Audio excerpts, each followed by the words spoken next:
Evelyn, what gave you the nerve to walk out on Jack? Have you forgotten your duties as his wife? You're going to regret this, mark my words. Linda's voice pierced through the small, cluttered living room like a dagger. Her eyes bored into me, seething with barely contained anger. I took a deep breath, steadying myself. Linda, I have my reasons for leaving, I said calmly, though my heart pounded in my chest. Linda scoffed, crossing her arms. Reasons? What reasons could possibly justify abandoning your husband? It all flashed before my eyes. The years of watching Jack's calm demeanor turn into cold indifference. The strain of the recession stealing his job, and with it, our peace. Our 6-year marriage had started with promise, his dreams aligning with mine like two perfect puzzle pieces. But life, it seemed, had other plans. Jack hadn't taken well to job hunting. Weeks turned into months, his frustration mounting as every application went unanswered. Meanwhile, my own modest income from graphic design barely kept us afloat. Jack hasn't found a job in months, Linda. We've been struggling to survive. It's not about abandonment. It's about survival, I explained, trying to keep my voice steady. Struggling? Linda's eyebrows shot up. Is that what you call it when my son desperately searches for work while you prance around in front of a computer all day? A swell of anger rose in me. I work long hours to pay the bills. Jack isn't the only one affected here. He's a man, Evelyn. He has pride. He can't just take any job. Do you know how that would look? What people would say? She challenged. That's the problem, Linda, I said through gritted teeth. He's letting his pride come before our needs. Just then, the front door creaked open. Jack stepped inside, looking gaunt and haggard. His eyes widened when he saw our confrontation. What's going on here? He asked, his voice tired. I turned to face him. We were just discussing why I left, I said, squaring my shoulders. Jack, we need to find a solution that works for both of us. This can't go on. Jack's face tightened. We're fine. I'll find something soon. You just need to be patient. Patient? I echoed, my voice rising. I've been patient. All I'm asking is that we make changes before we lose everything. A heavy silence fell over the room. Linda glared at me with venomous eyes, but it was Jack's look of helplessness that cut the deepest. He sank into the worn-out armchair, head in his hands. I'm trying, Evelyn. I really am. We need to move to a more affordable place, I said, reaching for his hand. It doesn't make sense to stay here when we can barely keep up. No, Jack said forcefully, pulling away. We are not moving. I refuse to give my mother something else to criticize. And that's what this is about. I shot back, the frustration boiling over. Your pride and your mother's judgment are more important than our stability. Linda's face turned red with fury. How dare you speak to him like that? After everything he's been through? We've all been through enough, I said, my voice breaking. Jack, you need to listen to me. If we don't change something, we're going to fall apart. Jack looked at me, his eyes filled with a mix of anger and sadness. Maybe you're the one who's falling apart, Evelyn. I stood there, stunned. His words cut deeper than I'd expected. I turned away, biting back the tears. I need to go, I whispered, grabbing my coat. Running away again? Linda taunted, but I didn't look back. Evelyn, wait, Jack called, but I was already out the door, the cold air hitting me hard. As I walked away from the house, from Jack and Linda, one thought kept spinning in my mind. I had my reasons, and I knew, deep down, I needed to stand by them. I sat in my car, the engine humming softly as I stared at the road ahead. Moving to a cheaper apartment was a bitter pill, but it was the only way forward. When I walked in the door, Jack was sitting on the couch, flipping through channels, eyes glazed over. We need to talk, I said, setting my bag down. He barely glanced up. About what? I found a more affordable apartment. It's in a nice area and we could save a lot, I explained, hoping he'd understand. Jack's expression turned stony. We're not moving. I'm not dragging my reputation through the mud just to save a few bucks. It's not about that, I sighed. It's about making sure we can survive this. His jaw clenched. You don't get it, do you? My mother will never let us hear the end of it. At least think about it, I pleaded. We're drowning here. Just then, the door flew open, and Linda stormed in, her eyes blazing. What's this I hear about moving? Jack shot me a warning look, but I couldn't hold back anymore. We need to find somewhere affordable, Linda. We're just managing to scrape by. Jack told me you're pushing for this ridiculous idea. Linda's voice was sharp, You just want to make my son look like a failure. That's not true, I retorted, feeling the anger rise again. I'm trying to help. Help? She scoffed. By belittling him? He's a man. He needs to look after his family. I am looking after my family, Jack muttered, looking defeated. Really? I shot back. By turning down jobs because they're beneath you? We can't afford to be picky right now. Linda stepped closer, her eyes narrowing. My son deserves better than to be degraded by some insignificant job. You're the one who needs to step up. I shook my head. This isn't about ego. This is about keeping a roof over our heads. How dare you? Linda hissed. You've always wanted to undermine Jack. I felt an icy fury build inside me. This isn't about you, Linda. This is about us. And if you're not going to be supportive, stay out of it. Supportive? She laughed bitterly. You couldn't handle your responsibilities, and now you want to run away. Enough, Jack shouted, standing up. Both of you, enough. He turned to me, eyes pleading. Stop making this harder. I looked at him, frustration gnawing at me. Don't you see? We need a change. Jack turned away, shaking his head. I can't do this, he muttered. I grabbed my bag and moved to the door. If you change your mind, let me know. But I can't keep living like this. Linda's sneer followed me out. Go on. Leave. See if the world cares about your pity party. As the door slammed behind me, the weight of it all hit me. I was fighting a losing battle. Jack's pride and Linda's venomous grip were stronger than our love, but I couldn't let that destroy me. I had to fight for my own sanity, even if it meant stepping away. The cold air outside felt liberating compared to the suffocating atmosphere inside the house. I walked down the street, my mind racing. I needed a plan, a new start. Linda's words echoed in my head, but I shook them off. It wasn't pity I needed, it was resolve. I spent the night with my thoughts, figuring out steps to take, starting with visiting a more affordable place. The road ahead seemed daunting, but it was a journey I had to make. Jack's refusal to see reason and Linda's relentless criticism showed me I had to look out for myself. It was time to reclaim my life. I walked into the apartment that Jack and I had shared for 6 years, feeling the suffocating weight of our unresolved issues. The living room, once full of warmth, now felt cold and uninviting. Boxes were scattered everywhere, remnants of my attempt to create some semblance of order in our chaotic life. Jack was at the table, our usual dinner routine, disrupted by the silence that followed my recent suggestions. Tonight I had managed to make a simple meal, pasta and salad. It wasn't much, but it was all I had time for after working a full day. Is this it? Jack asked, poking at his food with a fork. There was annoyance in his voice. It's all I could manage, I replied, tiredly sinking into the chair opposite him. This is what it's come to, he continued, not meeting my eyes. We're seriously living off scraps now? I'm sorry, Jack, I said, trying to keep my voice steady. There's only so much I can do. I've been working long hours, handling everything here. We need to cut back. He slammed his fork down, startling me. You think I'm just sitting here enjoying this? You think this is what I wanted? I took a deep breath, feeling the tension rise. No, I don't. But you're not helping by refusing to make changes. We have to be realistic. Realistic? He scoffed. You're the one who's given up. You've been distant, always criticizing. I'm not criticizing, I said, struggling to keep my frustration in check. I'm trying to find solutions. We can't go on like this. And what about you? He shot back. You think you're perfect? You neglect everything else just to keep that job. I'm neglecting? The accusation stung. I'm the one keeping us afloat. He pushed his chair back violently, causing it to topple over.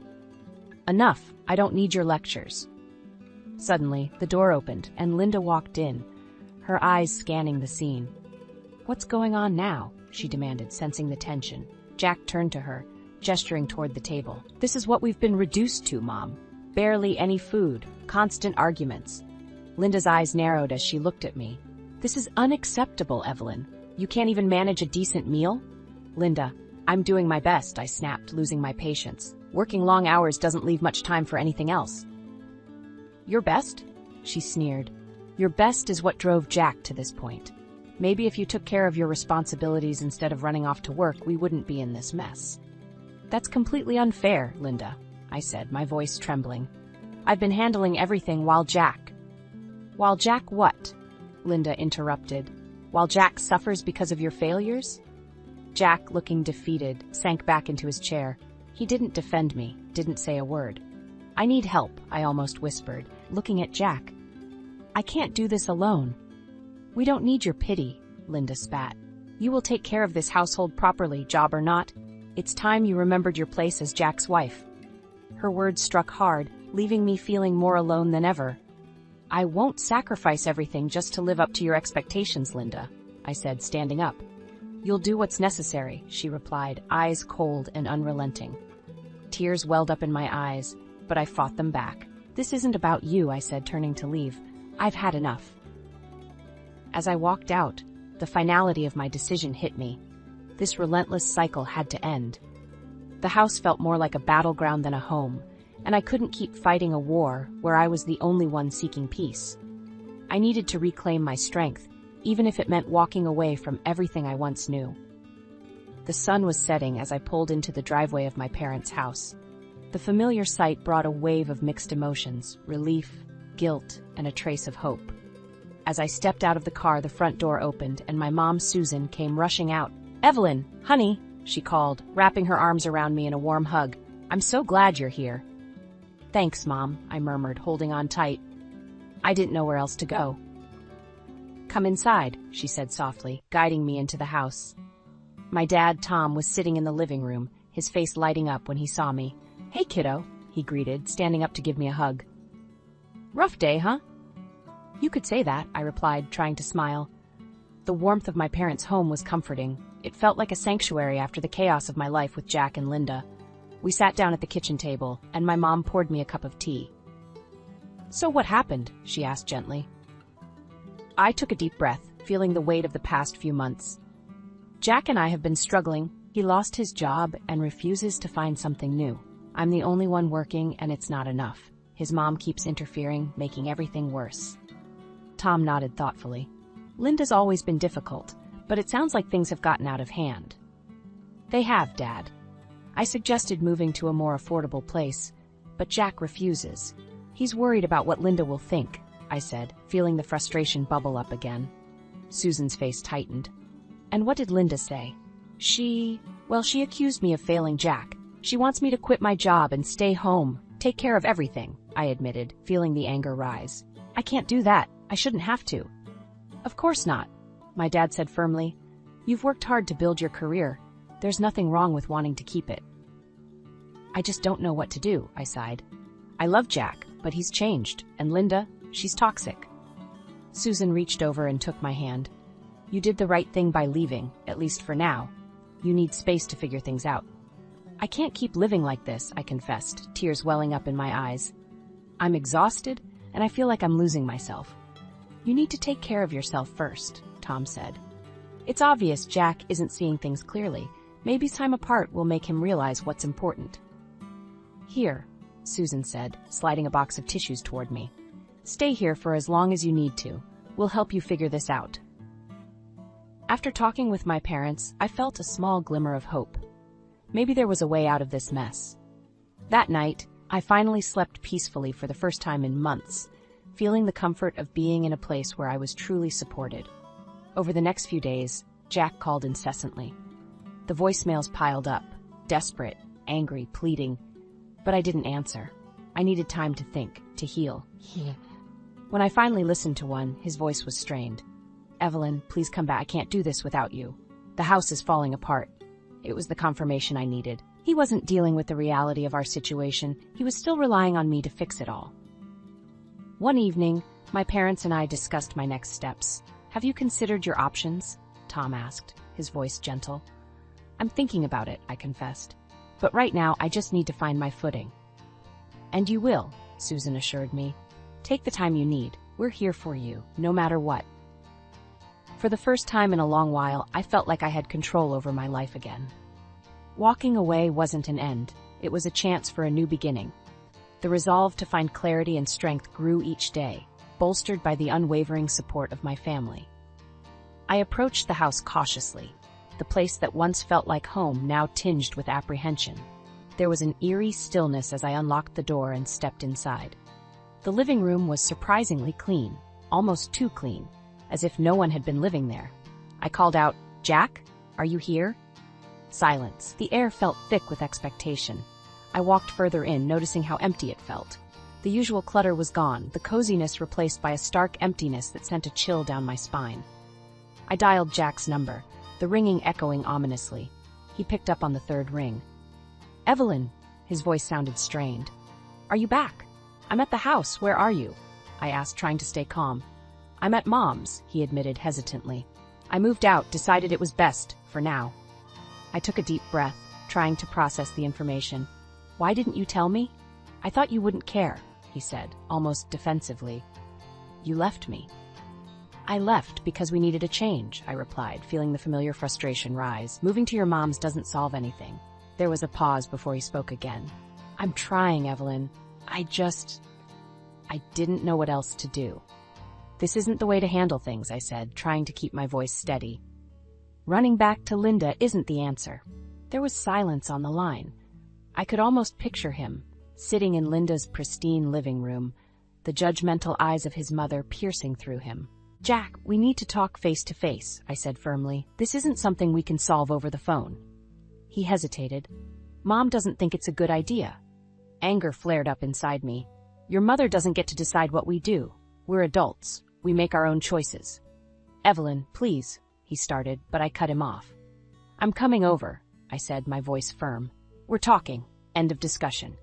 I hung up before he could argue further and grabbed my keys. The drive to Linda's house was a blur of emotions, anger, frustration, a glimmer of hope that maybe this conversation could bring some clarity. I pulled up to Linda's grandiose house and braced myself. The door opened before I could knock, and there she stood, arms crossed, the disdain in her eyes burning. "What are you doing here?" she demanded. "I need to talk to Jack," I said evenly. "You have nothing to discuss," she snapped. "You left him, remember?" "Jack is my husband," I replied, refusing to back down. "We need to talk." She was about to argue when Jack appeared behind her, looking tired and worn. "Let her in, Mom," he said quietly. Linda glared at me but stepped aside. I walked into their immaculate living room, feeling the weight of judgment in the air. Jack motioned for me to sit, but I stayed standing, needing the sense of control. "Jack, this isn't working," I began. "Moving back here isn't fixing anything. We need to figure out what we're going to do." "I know," he said, looking down, "but I can't face it on my own." "And you won't have to," I assured him. "But we need to make decisions together without outside interference." Linda suddenly stepped forward, her voice sharp. "Outside interference? Is that what you call a mother's concern?" "This is between Jack and me, Linda," I said firmly. "You need to let us handle our own lives." Jack looked torn, glancing between us. "Evelyn, can we just try to work this out? Maybe if we move back here temporarily?" I shook my head. "That's not a solution. We need our own space, a fresh start." Linda scoffed. "And where will that leave Jack? Struggling while you avoid your duties?" "No," I replied, my voice cold. "It leaves Jack and me finding a way forward that's best for both of us without being controlled by you." Jack sighed, looking defeated. "I don't know what to do, Evelyn." I softened, stepping closer. "We start by talking, communicating, not running away to our parents." He nodded slowly, a flicker of understanding in his eyes. Linda opened her mouth to speak, but Jack held up a hand. "Mom, I need to figure this out with Evelyn." Her eyes blazed with anger, but she said nothing. I took Jack's hand, feeling a small surge of hope. We had a long way to go, but maybe, just maybe, we could find our way back. Linda and Jack were waiting as I arrived at the lawyer's office. Linda's glare could melt steel, but I held my ground. Jack sat next to her, looking defeated. The air was thick with tension, each second dragging like an eternity. The lawyer, a stern woman named Miss Harding, greeted us. "Let's get started," she said, guiding us into the conference room. We took our seats, and she began going over the paperwork. Linda couldn't keep quiet for long. "Evelyn, this is insanity. You're throwing away your marriage over some petty arguments." "Petty?" I shot back. "Do you have any idea what we've been through?" "Jack's been a good husband," Linda said, her voice dripping with false sweetness. "He deserves better than this." Jack squirmed in his seat but said nothing. I took a deep breath and looked straight at him. "Jack, we both know things haven't been right for a long time." He nodded slightly, not meeting my eyes. Miss Harding interjected, "Let's focus on the documents. Evelyn, you've made your intentions clear. Jack, requests. Do you have any objections? Linda jumped in before Jack could answer.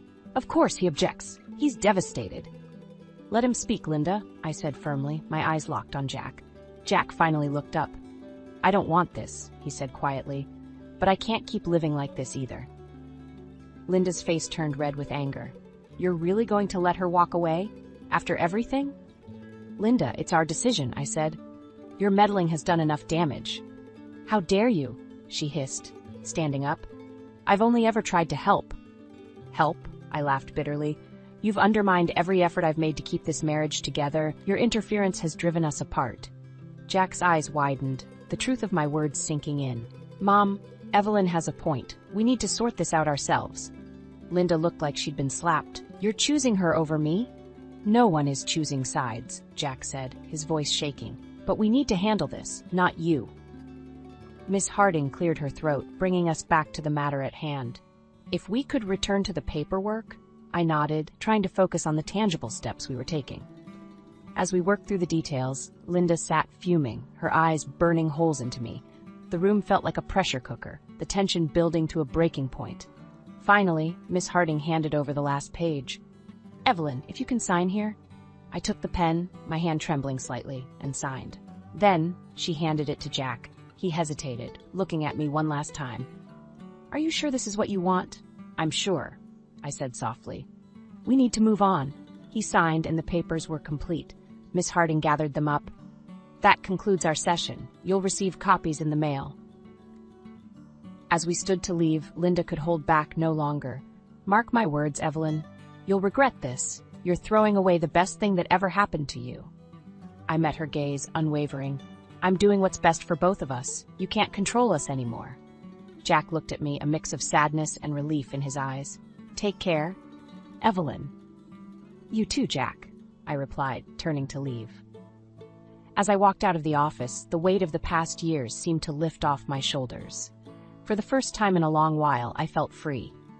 The road ahead was uncertain, but it was mine to navigate, no longer shackled by the toxic influences that had nearly consumed me. I was ready to reclaim my life and build a future on my own terms. I glanced around the empty apartment, feeling a strange sense of finality. The last of my possessions were packed, ready to be moved to my new place. I let out a deep breath, savoring the silence. It was a stark contrast to the chaos that had defined my life for so long. Just then, my phone buzzed. A text from Linda. Whatever you think you've won, remember you'll never escape the shame of your failure. I shook my head and dialed Rachel, my longtime friend. She picked up after the first ring. Hey, need help with the move? More like moral support, I said, a hint of a smile playing on my lips. I'll be right over, she replied, and I hung up, feeling a little lighter already. Rachel arrived soon after, her presence a comforting reminder of the support I had outside the toxic relationships I'd left behind. Ready to start fresh? She asked, giving me a hug. More than ready, I said. Let's get this show on the road. We loaded the boxes into her car, working quickly and efficiently. As we finished, I took one last look around the apartment. Good riddance, I muttered under my breath. Rachel smirked. Onward and upward, Evelyn. When we arrived at my new place, I felt an overwhelming sense of liberation. The apartment was small but cozy, the perfect blank slate for building my new life. We spent the afternoon unpacking, laughter and conversation filling the empty spaces as the new chapter of my life began to take shape. Then, unexpectedly, my phone buzzed again. This time, it was a call from Jack. I hesitated but answered. Hello? Evelyn, I just wanted to check in, he said, sounding unsure. I heard you moved out. I did, I replied, keeping my voice steady. It's time for a new start. He sighed, the weight of regret evident. I'm sorry for everything. I should have listened more, fought harder for us. It's too late now, Jack, I said gently. We both have to move on. I know, he said quietly. Take care, Evelyn. You too, I replied, ending the call. Rachel looked at me questioningly. Everything okay? Yeah, I said, pocketing my phone. Just part of closing the chapter. The sun started to set, casting a warm glow over the apartment. We shared a simple meal on the floor, surrounded by half-unpacked boxes but filled with a sense of hope and possibility. Just then, there was a loud, furious knock at the door. My heart rate spiked. Rachel went to open it, and there stood Linda, her eyes flashing with anger. Thought you could just run away? No, Linda, I said, stepping forward, feeling Rachel's reassuring presence beside me. I'm moving on with my life. You can't control me anymore. You ungrateful, she started, but I cut her off. This is my home now. You're not welcome here, I said firmly, standing my ground. You'll regret this, she spat, but the words held less power now. Jack will never recover from what you've done. Jack and I will both find our own ways forward, I said, closing the door. Goodbye, Linda. Rachel locked it firmly behind her and then turned to me. Well, she's a piece of work. I laughed, feeling lighter. That's the last time she sets foot in my life. We finished unpacking, each box emptied, symbolizing a step towards reclaiming my independence. By the end of the night, the apartment felt more like a home. It wasn't just about moving to a new place. It was about reclaiming my life and my identity. As Rachel left, I stood by the window, looking out at the city lights. My phone buzzed one last time, but this time it was a message from a potential job opportunity. Things were finally looking up. I knew the road ahead wouldn't be easy, but it was mine to travel, and that made all the difference. With a sense of resolve, I closed the curtains and turned off the lights, looking forward to a new dawn in the morning. Morning light filtered through the curtains of my new apartment, a fresh start greeting me. I felt a sense of calm and readiness for the day ahead, my steps lighter as I moved through the cozy space. The chaos and suffocation of the past felt like a distant memory. As I sipped my coffee, enjoying the peace, my phone lit up with an unexpected call. It was Linda. I rolled my eyes but answered, curiosity getting the better of me. What do you want, Linda? We need to talk, she said, her voice unusually strained. About what? I asked, keeping my tone neutral. It's about Jack. He's not doing well, she admitted, her usual venom replaced by something that almost sounded like worry. I felt a pang of concern despite everything. What's going on? He's struggling to cope. He's lost without you, Linda said, her voice wavering. Please, Evelyn, can you just talk to him? I took a deep breath, considering my response. Linda, I've moved on. Jack needs to figure out his own life without me. You can't just abandon him after everything, she pleaded, a touch of desperation creeping in. I didn't abandon him. I left because it was the healthy choice for both of us. I said firmly, and frankly, he needs to stand on his own 2 feet. There was silence on the other end before she spoke again, a hard edge back in her voice. Fine, but don't think this is over, Evelyn. You'll see the consequences of your actions. I hung up, frustration bubbling up inside me. But I quickly let it go, refocusing on the day ahead. I had plans to explore the neighborhood, maybe find a coffee shop to work from. My new job opportunity was promising, and I wanted to embrace this fresh start fully. The day passed beautifully. I found a quaint little cafe just a few blocks away and spent hours there, immersing myself in new projects. My passion for graphic design felt reignited, the creativity and freedom flowing back to me. It was a reminder of what I'd fought for and won. Returning home in the evening, I felt a sense of accomplishment and peace. I was settling into this new chapter of my life, one where I called the shots. I cooked myself dinner, a simple but satisfying meal, and sat at my tiny kitchen table feeling content. Just as I was finishing up, my phone rang again. This time it was a number I didn't recognize. I answered with a hesitant, "Hello?" "Evelyn, it's Jack," his voice came through, sounding defeated.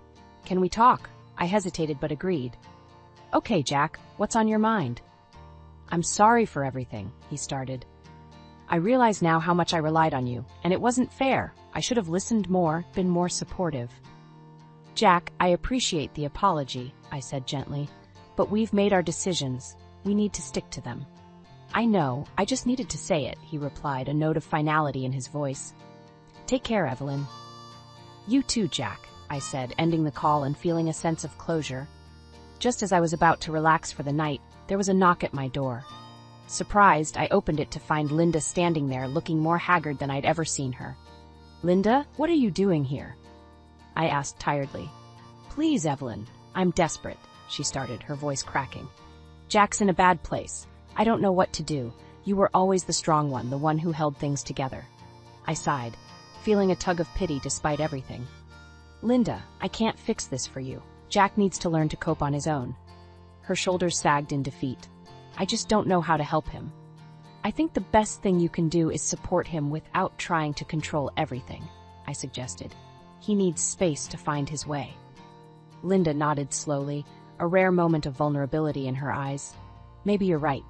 Take care, Linda, I said, gently closing the door. As I leaned back against it, the apartment around me felt more like home than ever. The future was mine, filled with endless possibilities, free from the chains that had once bound me. And for the first time in a long while, I felt a profound sense of peace and hope.